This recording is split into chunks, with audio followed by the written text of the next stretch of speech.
You see headlights coming towards in the distance of the dark night. Suddenly, at 30 miles per hour, you realize the road comes to a dead end. As you slam on the brakes and cut your wheel to turn, you start sliding uncontrollably. I'm sure you all know at this point that this will end in a horrible accident. Not to mention the car is headed straight towards the utility pole located to the right. As the car slams into the pole, the two girls propel forward, smacking into the steering wheel and the windshield. These two girls happen to be my mom and her friend at the time. Mom has lifelong complications with her teeth from not wearing her seatbelt just that one day. Her chin hit the steering wheel and crushed 8 permanent teeth. If you want to find out ways to be safer on the road and prevent deadly crashes by one click, then this speech is one to listen to.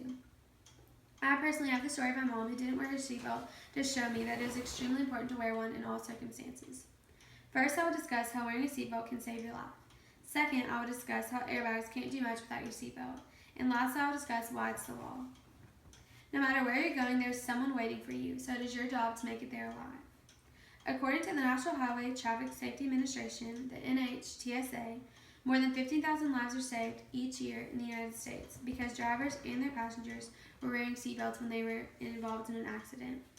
According to the Oster-Huber, adjusting your seatbelt properly is a must. Getting the right fit is just as important as wearing one. The strap that goes across your lap should fit snugly over your hips and upper thigh area. If the belt rides up on the stomach, it could cause serious injury and in the crash. Shoulder belts should rest securely across your chest and shoulders between your breasts.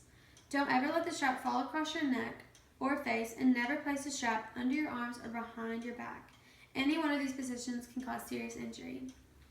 I'm going to demonstrate this for you. So you want it to be on your upper thigh area or your hips, but this is where you don't want it to be. If it comes up on your stomach, it can cause serious internal injury. And then for the shoulder strap, you want it to be in between your breasts and rest on your shoulder. And you should never have it coming up on your neck. And if it's uncomfortable, some people want to wear it behind their back for if they think it's just a close ride home or something, but that's never safe. And you can check on adjustments in your car to see if it can be more comfortable for your neck. And rest the right way on your shoulder. Next, I would like to explain how ineffective airbags are without your seatbelt. Many people believe that if they have airbags that work in their car, then they have no reason to wear a seatbelt. However, according to Nancy Montgomery, being too close to an airbag when it deploys can be dangerous or even fatal, especially for small children. Seatbelts keep you far enough away from the airbag so that it will cushion you and not injure you. Front and passenger side airbags only protect you in a head-on collision. So if you have a side impact collision, or if your car rolls over, a seatbelt can be your only protection. Lastly, I would like to go over why wearing one is the law, not in just one state, but every single one. Wearing your seatbelt is a law, so that should tell you enough about its importance to driver safety. 40,000 people die each year in car accidents, the leading cause of death for people under the age of 35. Safety belts can prevent death in about half of these accidents. The law given that a seatbelt must be worn is there to protect our lives as well as financial reasons.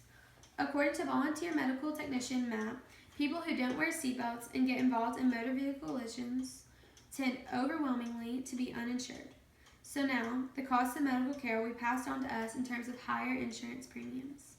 And even if you've got insurance, you won't die in your backyard. You'll die on a public roadway, forcing the taxpayers to absorb the cost of A, a lengthy accident investigated by the police, B, the economic drain of traffic delays and detours, C, the additional cost of traffic enforcement and engineering studies on what may become a higher highway safety corridor, because you chose that spot to die, and D, the cleanup cost to the highway department, which now must safely remove your blood, broken glass, vehicle remains, and whatever was left of the soda you were drinking when you were transferred to the eternal care unit. Finally, I would like to summarize what I've talked about to explain how important it is to buckle up. To review, first, I talked about the impact of wearing a seatbelt and how it can save lives. Second, I talked about how airbags aren't as helpful without a seatbelt worn. Lastly, I talked about why it is the law. Overall, there are overwhelming statistics that give you reason to believe that car crashes are a non-stop threat to everyone and happen when least expected. You don't want to end up like these people that didn't wear their seatbelt. I have a picture of a car that was crashed with a sign in front of it that says, "Seatbelts save lives, if only my brother Matt was wearing his." 63% of 63% of people killed in car accidents are not wearing a seatbelt. If 90% of Americans buckle up, we will prevent more than 5,500 deaths and 132,000 injuries annually. By reaching the goal of 90% seatbelt use and 25% reduction in child fatalities, we will save $8.8 billion annually. Therefore, why should we even risk our lives?